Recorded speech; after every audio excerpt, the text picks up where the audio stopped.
U.S. Surgeon General has called for a new warning concerning alcohol. This is tied to links to cancer. The warning would appear alongside the current warnings on bottles concerning the risk of drinking and drinking while pregnant. Congress would still have to approve the change, but this morning our 9 News medical expert Dr. Payal Kohli joins us to talk more about this. Thanks for coming in. Good morning. So why now after all this time? Well, it's long overdue in my opinion. It should have happened a long time ago, but there's a few reasons for why now. First, we're realizing most Americans don't realize that alcohol causes cancer. In fact, it's the third kind of leading preventable cause of death. 100,000 Americans a year get cancer from it. 20,000 die from cancer from the alcohol. Second, we know that labels change people's behavior. So if you put a label on something, it kind of slaps you in the face every time you indulge in that activity, and it does really lead to behavioral change.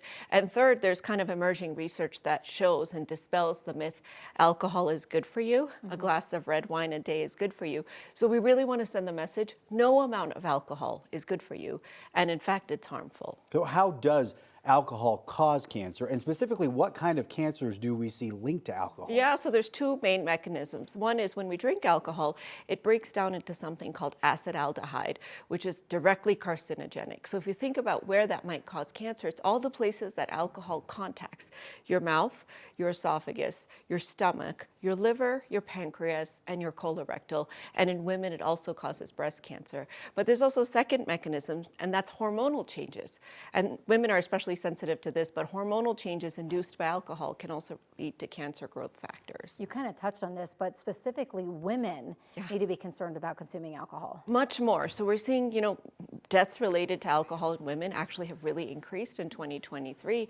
And there's two reasons for this also. One is women are smaller in size, right? So a glass of wine in a woman actually induces more damage than that same glass of wine in a man. But the second is actually women break down alcohol a little bit differently. And there's differences between races too, how we metabolize alcohol. So certain ethnicities may be more sensitive to the effects of alcohol. How long do you see something to take effect after, having so many drinks? I'm thinking about back in 2020 when we saw a lot more alcohol consumption because everybody was stuck at home during the pandemic. You'll see immediate effects. Some of those hormonal effects happen right away, and then you'll see kind of more chronic long-term effects because alcohol is causing damage to our DNA.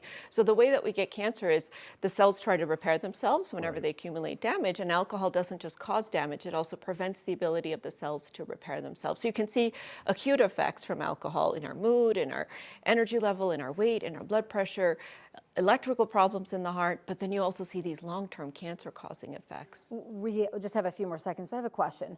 So if they're going to put a label on this, which they just might, why wouldn't you put it on candy or, anything that has red dye 40?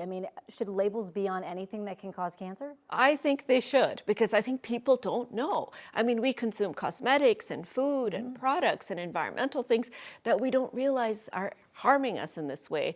And we really need to start turning the spotlight on things. So I think labels work, and I'm really, really excited about it. It's a good conversation, definitely have. Dr. Kohli, we appreciate your insight as always. Thank you.